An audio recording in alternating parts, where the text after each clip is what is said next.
Hello everyone, welcome again. Today's class we'll talk about grade 9 economics, unit 1 part 2. እንደምናላችሁ ተማሪዎች ዛሬ ደግሞ የዘጠኛ ክፍል የኢኮኖሚክስ ትምህርትን ይዘን ቀርበናል። ይህንን በዚህ ኢኮኖሚክስ ፓርት 2 ላይ ምንድነው የምናያቸው ቁም ነገሮች የሚለውን እስኪ ለማየት እንሞክራለን። Let's see. The first thing, branches of economics 1.2, branches of economics. Some of the branches of economics includes the first, development economics. ኢኮኖሚክስ ልክ እንደ አንድ የባዮሎጂ የኢኮኖሚክስ ትምህርት ዘርፍ የራሱ ዲሲፕሊን አለው። የያሉ ዲሲፕሊን ስፔሻላይዝ የሚያደርግበት የጥናት ዘርፍ አለው ማለት ነው። ስለዚህ the first known as development economics is a branch of economics that focus on improving fiscal, economic, and what? Social conditions in developing countries. ዴቨሎፕመንት ኢኮኖሚክስ ማለት የልማታዊ ኢኮኖሚክስ የኢኮኖሚክስ ዘርፍ ነው። የሚያተኩረው ደግሞ ኢምፕሩቪንግ ዘ ፊስካል የገንዘብ ኢኮኖሚክ የምጣኔ ሀብትና ሶሻል ኮንዲሽን የማህበረሰባዊ ደህንነቶችን ወይም እድገቶችን ማረጋገጥ ነው ስል ነው። ስለዚህ በትምህርት፣ በኢኮኖሚ፣ በግብርና አንድ ሀገር ዴቨሎፕመንት ማለት እድገት ስለሆነ እድገት ስንል ግሮዝ አይደለም፣ ጀስት ልማት ማለት ነው። ልማት ሀገሪቱ በጠቅላላው ዘርፍ እንዴት መልማት አለባት የሚለው በተለይ ደግሞ ዴቨሎፒንግ ካንትሪዎች እንዴት ማደግ እንዳለባቸው ቲዎሪዎችን የሚያስቀምጥ ሪሰርቾችን የሚያስቀምጥ ዘርፍ known as development economics ብለን እንጠራዋለን ነው። The second known as environmental economics. Just we are talking about branches of economics. Environmental economics is the study of cost-effective allocation, use and protection of the world's natural resource. ይሄ ደግሞ ምንድነው? environmental economics አካባቢ ኢኮኖሚክስ ማለት ነው። ልማታዊ ኢኮኖሚክስ እንደምንለው አካባቢ ኢኮኖሚክስ ነው። ፎከስ የሚያደርገው ኢንቫይሮንመንታችንን ሳንጎዳ እንዴት ማደግ የኢኮኖሚ እድገት ማምጣት ይቻላል የሚለውን ነገር ነው። So in this case, the study of cost effective allocation. Look, cost effective allocation ማለት ዋጋን ያማከለ ወይ ደግሞ ብዙ ወጪ ሀገሪቱ ውስጥ ብዙ ነገር ሳያስከፍላት ያለን ሪሶርስ አሎኬት ማድረግ መመደብ ዲስትሪቢዩት ማድረግ ላይ ይሄኛው ለዚህኛው ፕሮዳክሽን መሆን አለበት፣ ይሄኛው ለዚህኛው ፕሮዳክሽን መሆን አለበት ብለን አሎኬት የምናደርገው ዩዝ አጠቃቀማችን እንደዚህ ኤንዋት ፕሮቴክሽን መንከባከብ ምን ወርልድስ ናቹራል ሪሶርስ በተፈጥሮ ያሉት የዓለም ሀብቶች በትክክለኛው መንገድ መመደብ ሳይጎዳ ኤክስፕሎይት ሳይደረጉ ኤንድ ኦልሶ በትክክለኛው መንገድ መጠቀም ዩዝ ኤንድ ኦልሶ ፕሮቴክት ማድረግ ዲፕሎይድ እንዳያደርጉ ፕሮቴክት መከላከልን አማክሎ የሚያጠና የኢኮኖሚክስ ዘርፍ known as environmental economics ብለን እንጠራዋለን። The third known as industrial economics. Industrial economics is the study of firms, industries and what? Markets. Industrial economics ደግሞ የኢንዱስትሪ ኢኮኖሚ የሚባሉት ናቸው። እነዚህ የሚያተኩሩት ፊርማት ድርጅቶች ወይም ደግሞ ማምረቻ ተቋማት ማለት ነው። ድርጅቶች ወይም ማምረቻ ተቋማት ማለት ነው። እነሱ እንዴት ያመርታሉ? ኢንዱስትሪ ስንል በውስጡ የተለያዩ አንድ አይነት ተመሳሳይ ድርጅቶች የያዘ and also the markets ገበያው እንዴት ነው የሚለው ነገር የሚያጠናት ስለሆነ ኢንዱስትሪያል ኢኮኖሚክስ እንጠራዋለን። ለምሳሌ ፊርማና ኢንዱስትሪ ልዩነቱን ልንገራችሁ። let's talk about the banks። ስለ ባንኮች እናወራ። if we are talking about only commercial bank of ኢትዮጵያ ስለ ኮመርሻል ባንክ ኦፍ ኢትዮጵያ ወይም ስለ ንግድ ባንክ ኢትዮጵያ ብቻ የምናወራ አዜ ፊርም እንወስደዋለን። ብቻውን አንድ ፊርም እንወስደዋለን ማለት ነው። አንድ ፊርም ነው። ስለ ንግድ ባንክ ብቻ አተኩረን የምናወራ ከሆነ ፊርም ነው። አንድ ራሱ የቻለ ኢቲቲ ነው። አንድ የራሱ የቻለ ድርጅት እንደማለት ነው። ወይራስ ዊ ቶክ አባውት ኢትዮጵያ ውስጥ ያሉ እንደ ንግድ ባንክ፣ ዳሽን ባንክ፣ አንበሳ ባንክ፣ ብርሃን ባንክ፣ አቢሲኒያ ባንክ፣ አማራ ባንክ ኤክስትራ ስለ ጠቅላላ ኢትዮጵያ ውስጥ ላሉት የግል ወይ ጠቅላላ ባንክ ሁኔታዎች የምናጠና ወይም እናወራ ከሆነ ወይ አር ቶኪንግ አባውት ዘ ባንክ ኢንዱስትሪ እያወራን ነው። ስለ ባንክ ኢንዱስትሪ ነው ማለት ነው። ሉክ ገብቷቸዋል። ለአንድ ፊርም ብቻ ከሆነ ኮመርሻል ባንክ ብለን ብንዋራ ስለሱ ብቻ ብንዋራ ከሆነ ስለሱ ፊርም ነው። አንድ ራሱ ድርጅት ነው። ሄራስ ሁሉ የፕራይቬት ባንኮች ወይ ደግሞ ሁሉ ባንኮች ኢትዮጵያ ውስጥ ባንኮች ላይ አተኩረን ጥናትም እንዳደርግ ስለነሱ የምናወራ ዲስከስ የምናደርግ ከሆነ አር ቶኪንግ አባውት ዘ ባንክ ኢንዱስትሪ ማለት ነው። ሌትስ አድ one more example. if you talk about the ኢትዮ ቴሌኮም ሰርቪስ ስለ ኢትዮ ቴሌኮም ሰርቪሶች ብቻ የምናወራ ከሆነ we are talking about the firms ፊርም ብቻ እያወራን ያለው ሄራስ ኢትዮጵያ ውስጥ ያሉ የቴሌኮም አገልግሎት የሚሰጡ ድርጅቶችን እንድናወራ ከሆነ such as ኢትዮ ቴሌኮም፣ ሳፋሪኮም ሌሎቹ ካሉ ስለ ቴሌኮም ሰርቪስ ጠቅላላ በሀገር ውስጥ ያለው ስለምናወራ ከሆነ ኢትስ ኖን አስ ኢንዱስትሪ ብለን እንጠራዋለን። ኤንድ ኦልሶ ዘ ማርኬት ስንል ገበያ ነው።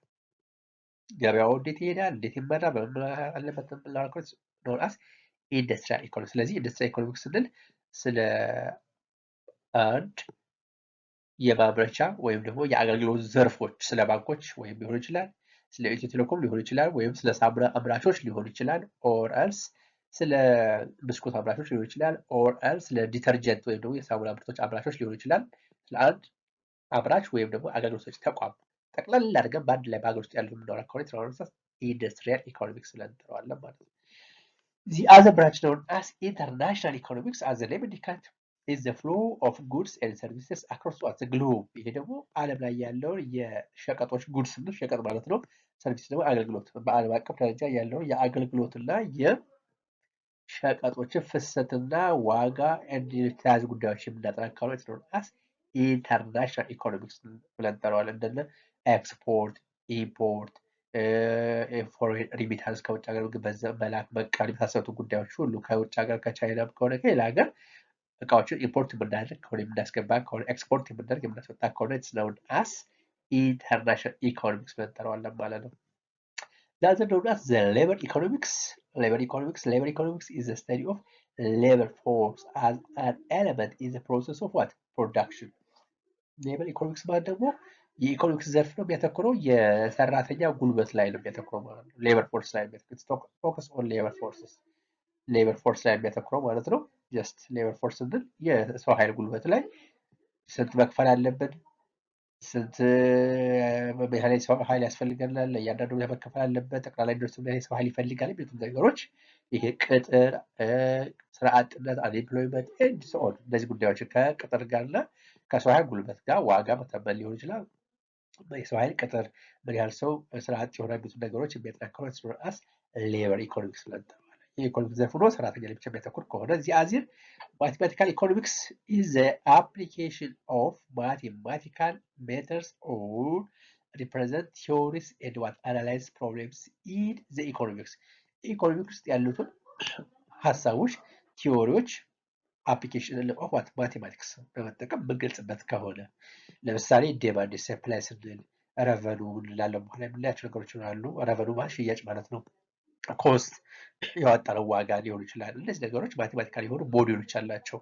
እንደ ኢኮኖሜትሪክስ የሚባል ሌሎችም ካልኩሌሽኖች ያላቸው ሞኔታሪ ኢኮኖሚክስ የሚባል ካልኩሌሽን የሚሰራባቸው ጉዳዮች አሉ። ስለዚህ የማቴማቲክስ እውቀታችንን ኢኮኖሚክስ ላይ አውለን የምንተገብርበት የኢኮኖሚክስ ዘርፍ ስለሆነ ማቴማቲካል ኢኮኖሚክስ ብለን እንጠራዋለን ማለት ነው። So the other thing, monetary economics, as I told you, monetary economics is the branch of economics that studies the different theories of what money. ይሄ ደግሞ የኢኮኖሚክስ ዘርፍ ነው። ሞኔታሪ ኢኮኖሚክስ የሚያተኩረው ምን ላይ ነው? የገንዘብ ኢኮኖሚክስ ነው። ለምሳሌ ገንዘብ ማተም፣ ገንዘብን ዲፕሪሼት ማድረግ። ለምሳሌ ኢትዮጵያ ውስጥ አሁን ዶላር ባንክ ላይ በነበረበት ከ50 ምናምን ተነስቶ ወደ 100 አካባቢ ገብቶ ምናምን ገብቷል። አሁን ምንድን ይሄ በብላክ ማርኬቱ በህገወጥ ሻጮች ምንዛሬዎች እና በመንግስት ምንዛሬዎች መካከል ያለውን ጋፕ ለማጥበብ ተብሎ ብር ዲቫሉዌት ተደርጓል። ዲቫሉዌት ማለት የምንዛሬ ማሳካት ተደርጎበታል ነው። which means እንደነዚህ አይነት ጉዳዮችን የገንዘቡ ከዶላር ጋር ከዩሮ ጋር ያለው ምንዛሬ ማስተካከል፣ እንደዚህ የታሰቱ ጉዳዮች ስለሆነ የሚያጠና የኢኮኖሚክስ ዘርፍ ሞኔታሪ ኢኮኖሚክስ ብለን እንጠራዋለን ማለት ነው። the other welfare economics ነው። It focuses on finding the optimal allocation of economic resources, goods, and income to best improve the overall good of what? Society. ስለዚህ ዌልፌር ኢኮኖሚክስ ማለት የሶሳይቲውን ኦቨርኦል ሶሳይቲውን ጤናማነት ማስተካከል ነው። በምን ሊሆን ይችላል? ለምሳሌ ይሄ በምን ሊሆን ይችላል?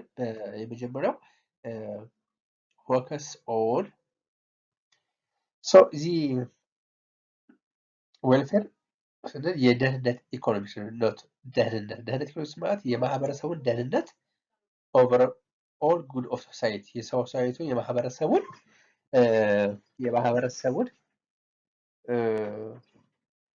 ደህንነት ማስጠበቅ ነው። ይሄ ስንል ማለት ነው አሎኬሽን ኦፍ ሪሶርስ ሪሶርስ በትክክል መመደብ መቻል ነው። ለምሳሌ አንዳንድ ቦታ ላይ መንገድ ሳይኖራቸው ሌላ ቦታ ላይ ተጨማሪ መንገድ መስራት፣ ይሄ ሪሶርስ አሎኬሽን ላይ ችግር አለ ማለት ነው። ሌላው ጉድስ ሸቀጣሸቀጦች አንዳንድ አካባቢ ላይ ከተማ ላይ በጣም ሊኖር ይችላል። ያው እጥረት የሚያጋጥም ከሆነ ይሄ ዌልፌር ያዛባል፣ የሶሳይቲውን ደህንነት ያዛባል። ኤንድ ኦልሶ ኢንካም የገቢ መጠንን ይሄን ማስተካከል።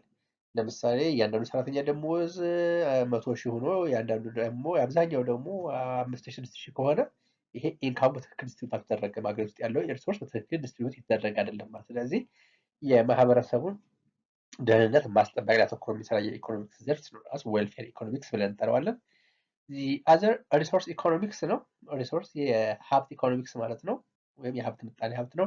ሪሶርስ ኢኮኖሚክስ ስተዲዝ ዘ ኢንተራክሽንስ ቢትዊን ኢኮኖሚክ ኤንድ ናቹራል ሲስተምስ። ሪሶርስ ኢኮኖሚክስ ማለት በምጣኔ ሀብትና በተፈጥሯዊ ሲስተሙ ላይ ኢንተግሬሽን ወይም ደግሞ መስተጋብሩ ጥሩ እንዲሆን የሚሰራ የኢኮኖሚክስ ዘርፍ ስለሆነ ሪሶርስ ኢኮኖሚክስ ብለን እንጠራዋለን። with the goal of developing sustainable and efficient economy. sustainable ማለት ቀጣይነቱ የተረጋገጠ and what efficient የሆነ ኢኮኖሚ እንዲኖር የሚያስችል የኢኮኖሚክስ ዘርፍ ስለሆነ ሪሶርስ ኢኮኖሚክስ ብለን እንጠራዋለን ማለት ነው። ሪሶርስ ኢኮኖሚክስ ማለት ያለንን ሀብት በትክክል ከአካባቢያችንና ከናቹራል ሲስተሙ ጋር በተናበበ መልኩ እንዲሄድ የምናደርግበት መንገድ ነው ማለት ነው። the other thing behavioral economics. behavioral economics means is the study of psychology as it relates to the economic decision making process of individual institutions. ግለሰቦች እና ተቋማት ኢንስቲትዩሽንስ ተቋማት ማለታችን ነው ያለው የሳይኮሎጂ ወይም ደግሞ የስነ ልቦና ሁኔታ የሚያጠና ነው። ስለዚህ ሰው ብር ሲከፍል አይቀንስም ብሎ ይከራከራል። ሚንስ የሆነ ዋጋ ስንነግረው ምን እንደሚሰማው ነገር ተቋም ሆነ ግለሰብ ምን እንደሚሰማው ነገር የሚለውን ነገር የሰዎችን ቢሄቪየር የባህሪ የጸባይ ለውጥ ኢኮኖሚክስ እና የጸባይ ለውጦችን ወይም ደግሞ ሪአክሽኖችን የሰዎችን ወይ ደግሞ ድርጊቶችን የጸባይ ለውጥ ወይ ደግሞ የስሜት ለውጥን የሚያጠና ኢኮኖሚክስ እና የሰዎች የስሜት ለውጥ የሚያጠና የኢኮኖሚክስ ዘርፍ ስለሆነ ቢሄቪየራል ኢኮኖሚክስ ብለን እንጠራዋለን። ጸባይ መቃየር መለዋወጥ ማለት ነው። ስለዚህ ይሄ ኢንዲቪጁዋል ሊሆን ኢንስቲትዩሽን ሊሆን ይችላል። The other experimental economics ነው። experimental economics is this application of experimental methods to study what economic questions. ኢኮኖሚክ ኩዌሽኖችን የኢኮኖሚያዊ ጥያቄዎችን በኤክስፐሪመንት መልኩ ልክ እንደ ላቦራቶሪ በሚመስል መልኩ ቴስት የሚደረግበት ቲዮሪዎቹ ቴስት የሚደረጉበትን መንገድ ነው። ስለዚህ ይሄንን ኤክስፐሪመንታል ኢኮኖሚክስ ብለን እንጠራዋለን። አፕሊኬሽን ኦፍ ኤክስፐሪመንታል ሜተድ የምርምር ሜተዶችን በኢኮኖሚክስ ላይ ተግብረን የምንጠቀም ከሆነ ስለሆነ ኢኮኖሚክስ ስለሆነ ዘብራንች ስለሆነ ኤክስፐሪመንታል ኢኮኖሚክስ ብለን እንጠራዋለን። ሌላው health economics ነው። health economics to an important discipline that focus on the evaluation of healthcare interventions using what economic methods. የኢኮኖሚክስ ወይም ደግሞ የምጣኔ ሀብት እውቀቶችን ለጤና ሄልዝኬር ለጤና ለህብረተሰብ ጤና ተግብረን የምናውልበት መንገድ ስለሆነ ሄልዝኬር ኢኮኖሚክስ ብለን እንጠራዋለን ነው። so the foundation of modern economics rests on two of its major branches. ብዙ ኢኮኖሚክስ ዘርፎች ቢኖሩም the foundation of modern economics አሁን ዘመናዊ ኢኮኖሚክስ የሚባለው rests on two of its major branches. ሁለት ዋና ዋና major branches አሉ። they are known as the microeconomics and what the macroeconomics.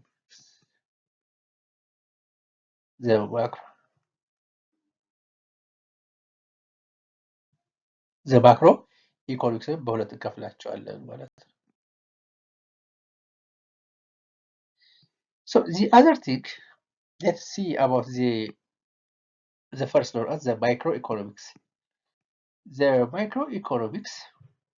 microeconomics is concerned with the economic behavior of individual decision making units. ስለዚህ ማይክሮኢኮኖሚክስ የሚያተኩረው ላይ ነው ኢንዲቪጁዋል ዲሲዥን ሜኪንግ ዩኒትስ ነው። አንድን ግለሰብ ወይም ደግሞ አንድን ተቋም ብቻ ነጥለን የምናጠና ከሆነ ስለሆነ ማይክሮኢኮኖሚክስ ነው። ማይክሮ ሚንስ ስሞል ማለት ነው። ሶ ኢንዲቪጁዋል ዲሲዥን ሜኪንግ ኢንክሉድ ሃውስሆልድስ የመደበኛ የቤት ነዋሪዎች ወይም ቤተሰብ ማለት ሃውስሆልድስ ማለት ፊርምስ አንድ ድርጅት ተቋም ሊሆን ይችላል፣ አብራን ድርጅት ሊሆን ይችላል። ገቨርንመንትስ ኤንድ ዜር ኢንተራክሽን ገቨርንመንት እንደ ግል እንደ አንድ ሊጠና ይችላል። ኦር ኦርጋናይዜሽን ስሩዋት ማርኬት ኢንዱስትሪስ ተቋማት ሆኖ ደግሞ በማርኬት እና በኢንዱስትሪዎች ላይ ሊጠዱ ይችላሉ። ስለዚህ ማይክሮ ኢኮኖሚክስ በመለስተኛ የሀገሪቱን ወይም ደግሞ የዓለምን ኢኮኖሚ ሙሉ ሳይሆን በተወሰነ መልኩ አጥቦ የሚያጠናክሩት ስርዓት ማይክሮ ኢኮኖሚክስ ብለን እንጠራዋለን። So in other words, it deals with households and firms make decisions and how they interact in the specific market. ሃውስሆልድስን በቤተሰብ ደረጃ ወይም ደግሞ ፊርሞች በድርጅት ደረጃ እንዴት ነው ውሳኔ የሚተላለፈው የሚለውን የሚያጠና የኢኮኖሚክስ ዘርፍ ስለሆነ ማይክሮ ኢኮኖሚክስ ብለን እንጠራዋለን ማለት ነው። For example, the economic activities of a consumer, a producer, a firm or industry. ስለዚህ ማይክሮ ኢኮኖሚክስ ስናጠና ኮንሱመር ስንል አንድ ግለሰብ ተጠቃሚ ሊሆን ይችላል። ፕሮዲውሰር አንድ አምራች የሆነ ድርጅት ሊሆን ይችላል። ለምሳሌ ወይ ሳሙና የሚያመርት ሊሆን ይችላል፣ ኦር ዘይት የሚያመርት ድርጅት ሊሆን ይችላል። እሱን ለጥለምላጥራ ከሆነ ኦር ፊርም አንድ ድርጅት አምራች ድርጅት ሊሆን ይችላል። ፕሮዲውሰር አምራች ማለት ነው። ፊርም ደግሞ ድርጅት ተቋም ራሱ ሊሆን ይችላል። ኢንዱስትሪ ስንል ደግሞ ቅድም እንዳልኳችሁ አንድ ተመሳሳይ ምርት የሚያመርቱ ተቋማትን አንድ ላይ አስበን ለምሳሌ ባንኪንግ ኢንዱስትሪ ልናጠና እንችላለን፣ ኦር የኢንሹራንስ ኢንዱስትሪዎችን ልናጠና እንችላለን፣ ኦር ዘይት ምርት የሚያመርቱ ተቋማትን አንድ ላይ ጠቅልለን ኢንዱስትሪ ልናጠና እንችላለን ማለት ነው። ስለሆነስ ማይክሮ ኢኮኖሚክስ ብለን እንጠራዋለን። በተወሰነ የአንድን የቤተሰብ ሁኔታ ወይም የድርጅት ወይም ደግሞ ኮንሱመር ተጠቃሚ ወይም ደግሞ አምራች ፕሮዲውሰር የሆነ ብለጠቅለናል። ስለሆነስ ማይክሮ ኢኮኖሚክስ ብለን እንጠራዋለን ማለት ነው። the income of individuals also የግለሰቦች የገቢ ሁኔታ ምን ይመስላል የሚለውን ልናጠና እንችላለን በማይክሮ ኢኮኖሚክስ and also the determination of price of various products and factors of production. price determination ስንል የዋጋ ትመና በምን various products የተለያዩ ምርቶች የዋጋ ትመናቸው እንዴት የሚከናወነው የሚለውን ልናጠና እንችላለን and factors of production factor of production ስንል የማምረቻ ግብአቶችም እንዴት ዋጋቸው ይወሰናል የሚለውን ልናጠና እንችላለን and also the fundamental problem of microeconomics is associated with resource allocation or the problem of price determination. ስለዚህ the fundamental problem of microeconomics የማይክሮኢኮኖሚክስ fundamental problem ዋና መሰረታዊ ጥያቄውን ለመመለስ ሲሞክረው ምን ልንባል the fundamental problem of microeconomics ምን ልንባል is actually with resource allocation or what the problem of price determination ነው ማለት ነው። ስለዚህ የማይክሮኢኮኖሚክስ ዋናው አተኩሮ የሚያተኩረው ሪሶርስ አሎኬሽን የሀብት ምደባ ስርጭትና ፕሮብሌም ኦፍ ፕራይስ ዲተርሚኔሽን ዋጋ እንዴት ይተመናል የሚለው ነገር የሚያጠና ጥያቄ ነው ማለት ሊመልስ ይሞክረው ማለት ነው። በምን ደረጃ ሃውስሆልድ ሊሆን ይችላል፣ ኮንሱመር ሊሆን ይችላል፣ ፕሮዲውሰር ሊሆን ይችላል ማለት ነው። The second group known as the macroeconomics as the name indicates the macroeconomics ላርጅ ማለት ነው። ራሱ ተርሙ ማክሮ የሚለው ቃል ላርጅ ማለት ነው። ስለዚህ ማክሮ የሚለው ቃል ላርጅ ነው። ስለዚህ ማክሮ ኢኮኖሚክስ is a branch of economics that deals with the effect and consequence of aggregate behavior of all decision-making units in an economy.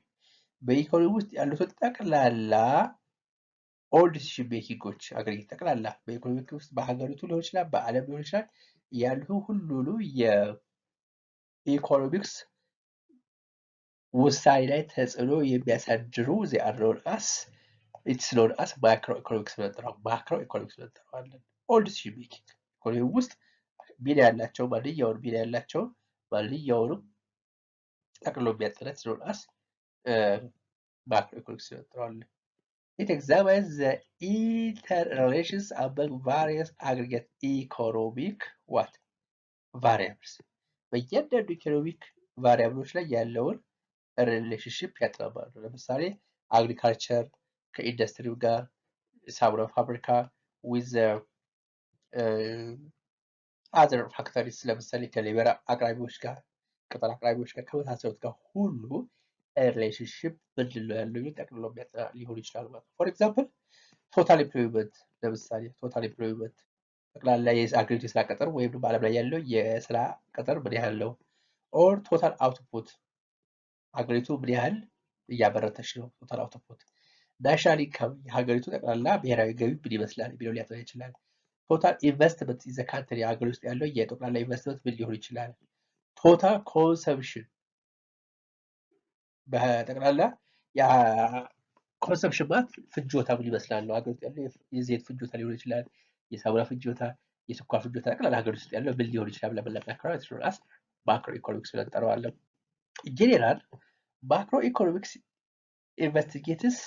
investigates one the interrelationships of numerous aggregate economic variables. ስለዚህ ጠቅላላ አድርገን ስናየው ማክሮ ኢኮኖሚክስ የሚያተኩረው the interrelationships of what numerous aggregate economic variables የተለያዩ ኢኮኖሚክ ቫሪያብሎችን ሊያጠና ይችላል ማለት ነው።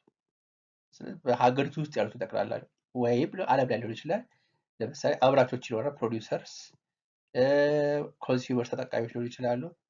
ሌላው ኢንተርናሽናል ማርኬቱ ምን ሊመስል የሚለው ሊያጠና ይችላል። ለምሳሌ ኤክስፖርት ምን ሊመስል ይችላል፣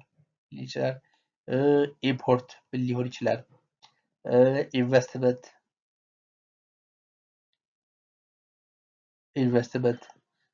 ወይም ደግሞ ኤምፕሎይመንት የስራ ቅጥር አገሪቱ ውስጥ ያለው ምን ሊመስል ይችላል የሚሉትን ጉዳዮች ሊያጠና ይችላል። ስለዚህ አገር ውስጥ ያለው ጠቅላላ የኢኮኖሚ እንቅስቃሴ የሚያጠና ዘርፍ ነው ማለት ነው። ዘርፍ ራስ ማክሮ ኢኮኖሚክስ ብለን እንጠራዋለን ማለት ነው። and also their determinations and the causes of their fluctuations interrelationship of numerous aggregate economic variables ብለን ነበር። የተለያዩ ኢኮኖሚክ ቫሪያብሎች ያጠናሉ ብለን ነበር። and also their determination and causes of their fluctuations over time በጊዜ ውስጥ ለምን ፍላክቹዌት ያደርጋሉ ለምን ይለያያሉ የሚሉት ነገሮች አብሮ ያጠናል። and also the fundamental problem of macroeconomics.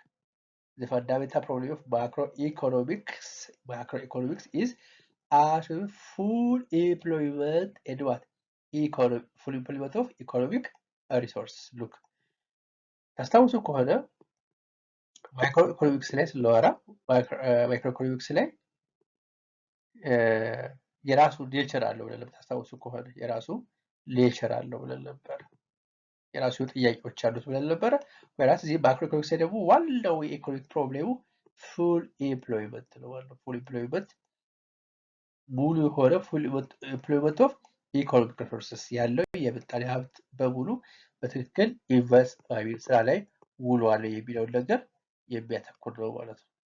የሚያተኩር ነው ማለት ነው። so the difference between microeconomics and macroeconomics. Microeconomics is the study of individual decision making, as I told you before, units of an economy like individuals, households, and businesses. Microeconomics ምን ይመስላል? individual decision አንድ ድርጅት ብቻ ሊሆን ይችላል፣ ወይም ደግሞ አንድ ተጠቃሚ ላይ ያተኩር ይችላል፣ ወይም ደግሞ አንድ ኢንዱስትሪ ላይ ሊሆን ይችላል። whereas macroeconomics ደግሞ is the study of an economy as a what? a whole. Macroeconomics is the study of economy as a what? A whole. As a whole. ኢኮኖሚክሱ የሀገሪቱ ኢኮኖሚ ጠቅላላ በጥቅል የሚያጠናክሩት ራስ macroeconomics ነው። and its focus is the study of broad economic wide aggregates ጠቅላላ የሀገሪቱን ወይ ደግሞ የዓለምን ወይም ደግሞ የአፍሪካ ኢኮኖሚ አተኩረን የምናወራበት ነው ራስ macroeconomics ብለን እንጠራዋለን። for example, when we study the price determination of a commodity in a market, our study is what? Micro analysis ነው ማለት እየሰራን ያለ ነው።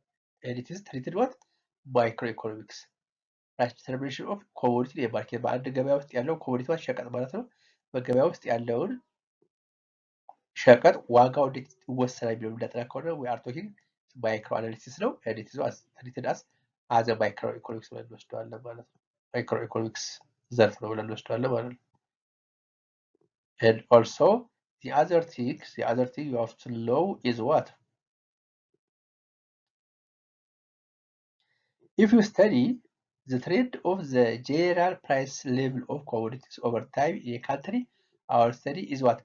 Macro analysis, and it is treated as macroeconomics. If you study what?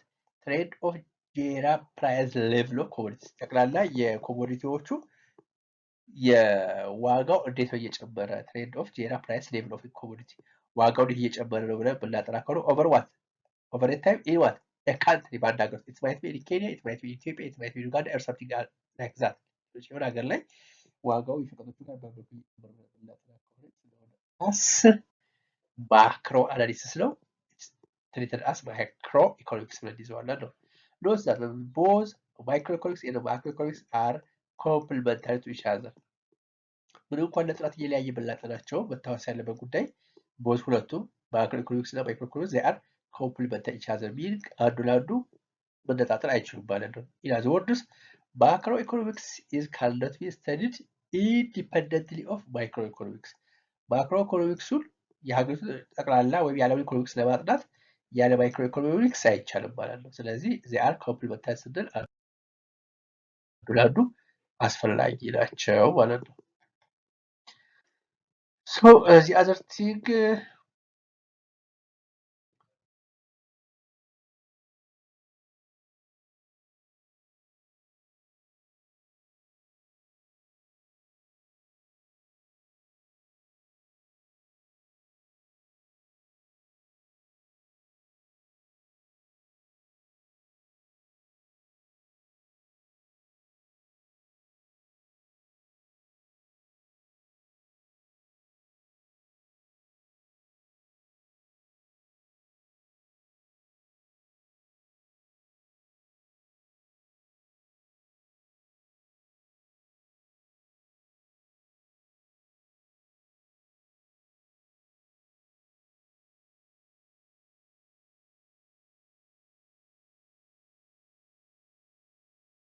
there is a table main difference between the microeconomics and macroeconomics ዋና ዋና ልዩነታቸው ሲለማየት ሞክር። the first the microeconomics ይሄ በሙሉ ማይክሮኢኮኖሚክስ ሳይድ ነው። ይሄ ደግሞ ማክሮ ነው።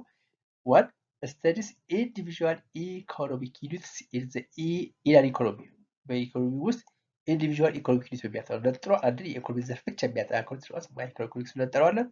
whereas the macro studies an economy as whole and what its aggregates ኢኮኖሚ ጠቅላላ የሀገሪቱን እንዳለ የሚያጠና ከሆነ it's known as ማክሮ ብለን እንጠራዋለን። ይሄኛው ኢንዲቪጁዋል ኢኮኖሚክ ነው። ይሄኛው ደግሞ as whole ነው የሚያጠናው።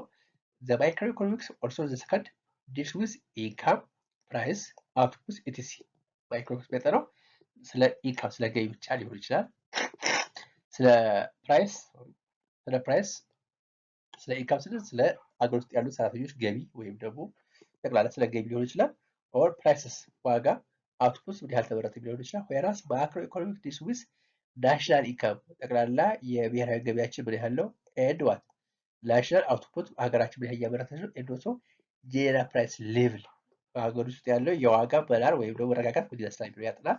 ኢን ዘ ሰርድ it is central problem is the price of what price determination and allocation for resource. ስለዚህ central problem of question of microeconomics is what ዋናው ጥያቄ የማይክሮኢኮኖሚክስ is price determination and what allocation of resources ነው። የዋጋ ትመናና ያለውን ሀብት በትክክል በመደብ ላይ ያተኮራል።